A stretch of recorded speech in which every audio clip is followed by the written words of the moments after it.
La Revolución Mexicana comprende un periodo de 10 años, de 1910 a 1920. Este conflicto armado es reconocido, en conjunto con la independencia de México, como el movimiento armado más importante en la historia nacional. A pesar de haber sido un conflicto sumamente sanguinario y violento, sus resultados nos siguen beneficiando aún hoy, ya que de este movimiento se deriva la Constitución actual, así como varias leyes y tradiciones en materia predial, laboral, económica, política y, en general, social. El objetivo principal de este video, sin embargo, no es la revolución en sí, sino la manera en que afectó, y fue afectada, por supuesto, por uno de sus estados periféricos. Estamos hablando de Sonora.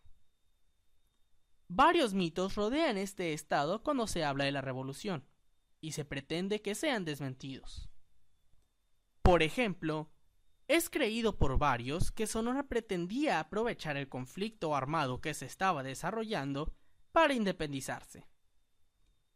Otros creen que Sonora nunca vio la lucha y que su única mención en los libros de historia se lo debe al general Francisco, alias Pancho, Villa. Se habla de que nunca se disparó una sola bala en territorio sonorense y los mitos más radicales decían que, durante el conflicto, Sonora albergaba a enemigos políticos del movimiento insurgente y que la gente seguía teniendo un modelo social porfirista. En varias ocasiones, los medios son los responsables de haber iniciado, intencional o accidentalmente, estos mitos. Por ello, hemos recopilado información de primera mano, basado en dos informantes que, gentilmente, nos dieron parte de su tiempo. Podemos darnos una idea de lo que realmente pasaba durante y posterior a la Revolución Mexicana en el estado de Sonora. Nuestro primer informante fue el señor Trinidad Lamberto Sáenz Barreras. Nos cuenta cómo fue la vida durante la Revolución. Al haber tenido su padre una participación directa en el evento, nos pudo relatar muchísimas anécdotas. Tomen en cuenta lo siguiente: los medios y los libros hacen muy poca mención de los eventos sucedidos en Sonora, y la mayoría de lo que el señor Sáenz nos ha comentado se desarrolló en su área local, en áreas como Pitiquito, Caborca y en ocasiones Hermosillo. Es precisamente por esto que su testimonio es invaluable, ya que es casi desconocido a nivel municipal qué es lo que se desenvolvía en ese tiempo. Hemos realizado un pequeño compendio de fragmentos de la entrevista que creemos son muy relevantes, los cuales verán a continuación, acompañados por breves comentarios y opiniones. Y resulta que pues, pasaron por ahí algunas veces esos amigos. El don Santo Cañas andaba borracho y traía un policía y la última vez que pasaron le dijo mi papá a los que estaban ahí, ahorita voy a venir. Y se fue mi papá y trajo una carabina 30-30 y volvió a pasar otra vez y se detuvo. Y ya le dijo, papá, bájate, y por esto y el otro. El policía estando bajo y lo echó por delante para parar la comandancia y se lo llevaron y lo encerró ahí. Mi papá, por don Santos Cañas, y era presidente municipal, y le echó candado y las llaves las tiró para arriba de las botellas.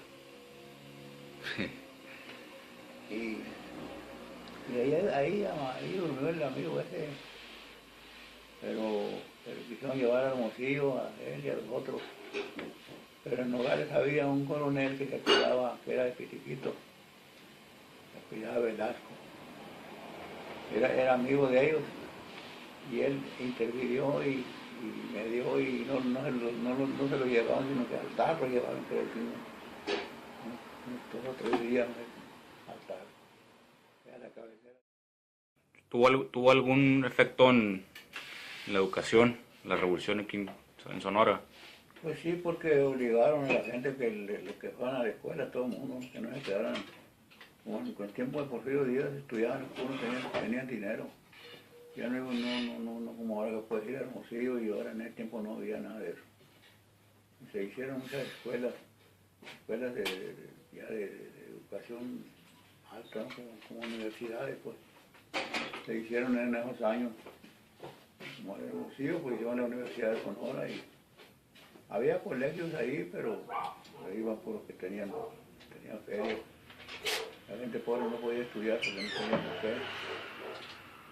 Eso fue lo que pues, tenía que ser así. Lo hicieron muchas presas para que hubiera agua, para que entrara la gente también. Todas esas presas que están ahí para allá, se hicieron en ellos después de la revolución. Todo eso fue a raíz de la revolución. Las calles, todo el Doviachi, todas las presas. En Obregón, hay muchas presas. Después casi en ese tiempo de la revolución se empezaron a hacer. Muchas veces en los libros de historia de la primaria y secundaria no se menciona todos esos detalles de que las presas, las escuelas. Aquí en Sonora se repartieron muchas tierras a raíz de la revolución. A los yaquis. A los yaquis, a todo el que no tenía tierra le dieron ahí. Y aquí en Sonora, aquí en Caborca, en todos los pueblos le dieron tierra. Parcelas que le decían. Eran parcelas. Ahí en la Calera. Era de la sembrada por los caciques, ahí eran nuestros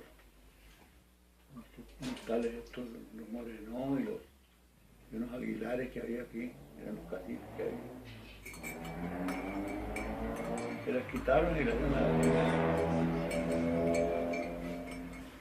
Entonces eso quiere decir que sí fue muy... La revolución aquí sí tuvo sus...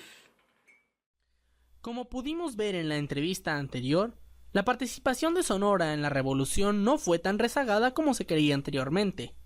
Si bien no hubo una interacción directa con los grandes personajes del evento, salvo por Pancho Villa, hay muchos eventos registrados que tuvieron tremenda importancia. Para aquellos que quieren conocer mejor el panorama estatal del tiempo, hay un video en particular de la serie México Nuevo Siglo, producido por Clio TV y Televisa, que resume muy bien la historia general de Sonora en la Revolución. Pueden encontrarlo en la descripción de este video. Nuestro segundo informante nos comenta algunos detalles de lo que sucedía posterior a la Revolución, en la que no vivió en carne, pero conocía bien cómo era el ambiente gracias a los comentarios y anécdotas familiares. Se trata del señor Jesús Cruz López. Por cuestiones técnicas, no se cuenta con el video, pero proveeremos del audio de la entrevista, la cual fue muy corta. Y bueno, o sea, como si estaba un poco reciente, o sea, como que nos puede decir más o menos de que era un día normal cuando, o sea, pues en su niñez, porque se escuchaba todavía, ¿no? Lo de la revolución, me imagino, se escuchaba mucho de lo sucedido y así, ¿o no? Pues sí, pues eso es lo que oía yo decir, ¿no? Que la revolución pues duró hasta 1910, ¿no? Entonces, en ese entonces pues yo todavía no nacía, a los 10 años, a los 15 años nací yo después, pero pues eso no me tocó ver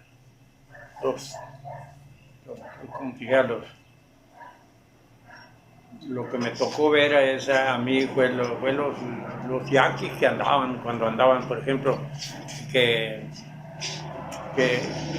en la sierra, pues que andaban, que se fueron, que vinieron, pues que andaban ahí asaltando gente pues, en el camino. Mi papá tenía un atajo de 12 mulas y venía hasta Hermosillo a llevar mercancía pues a que ya hace mucho de eso también, ¿no? Pero ahí había comercio aquí en Hermosillo, todo eso. Había comercio muy grande, los Tapia hermanos, los Hofer, que mencionaba mi papá, porque mi papá llevaba la mercancía, pasaba por Babiácora hasta Nacosari, a veces a ir a vender la mercancía que llevaba. Nuestros informantes nos han revelado muchos detalles que los medios y los analistas, al ser opacados por grandes confrontaciones en el centro-sur del país, olvidaron o simplemente omitieron. La discrepancia más grande con la historia documentada en los libros, como en La frontera nómada, Sonora y la Revolución Mexicana, del autor Héctor Aguilar, es la depresión económica, política y social que se vivió en ese tiempo. Si bien el país cursó por esas circunstancias, Sonora fue uno de los pocos estados donde se vio una expansión y crecimiento de las ciudades, con proyectos de urbanización y movimientos mercantiles que prosperaban. Conocimos también sobre las tribus indígenas que, tras el exilio de sus tierras por días o por los mismos conflictos, regresaban a su territorio de precedencia. Sin embargo, en ocasiones terminaban por asaltar o por unirse al movimiento. La educación en Sonora tuvo una caída en los niveles básicos, debido a los infantes participando en la división del norte de Villa o trabajando en las industrias. Esto, sin embargo, se compensó con los incrementos en graduados de universidades, ya que se construyeron más y, por la lucha, las universidades comenzaron a reclutar y a ser más flexibles, extendiendo su cobertura hasta la clase media-baja. Sabemos ahora que Sonora no tuvo ese rezago que mucha gente cree, pero ciertamente estuvo distante del movimiento armado. Estuvo lo suficientemente alejado como para poder disfrutar de beneficios por la emigración de los insurgentes hacia el sur, el aumento de la demanda de personal en las industrias, la falta del derroche económico, entre muchos otros factores. Para bien o para mal, esto nos enseña que los conflictos no solo traen problemas. Aquellos que quedan fuera, o que en nuestro caso llevan la lucha fuera de su hogar, verán con el pasar del tiempo cómo su vivienda prospera, mientras que los vecinos peleoneros tendrán sus techos devastados. Una analogía muy cruda, pero que hemos comprobado es real. Finalmente, llegamos a un punto de reflexión. Ciertamente, Sonora no fue un lugar de prosperidad absoluta. Sonora fue precursora de la revolución con la huelga de los mineros de Cananea. ¿Y qué tal la reunión en Agua Prieta con el ejército zapatista, que culminó en una balacera? Sin embargo, comparado con el resto del país, Sonora se mantuvo entre los más beneficiados por el conflicto, y fue el momento de brillar de comandantes sonorenses como el ya mencionado Villa y el general Obregón. Hasta la fecha, estos singulares personajes son celebridades de nuestra herencia cultural, y han probado que, como ciudadanos, no estamos rezagados. Una vez que tengamos nuestra oportunidad, un sonorense con espíritu puede cambiar el país. Sin más por el momento, les deseo a todos buen día, buenas tardes y buenas noches.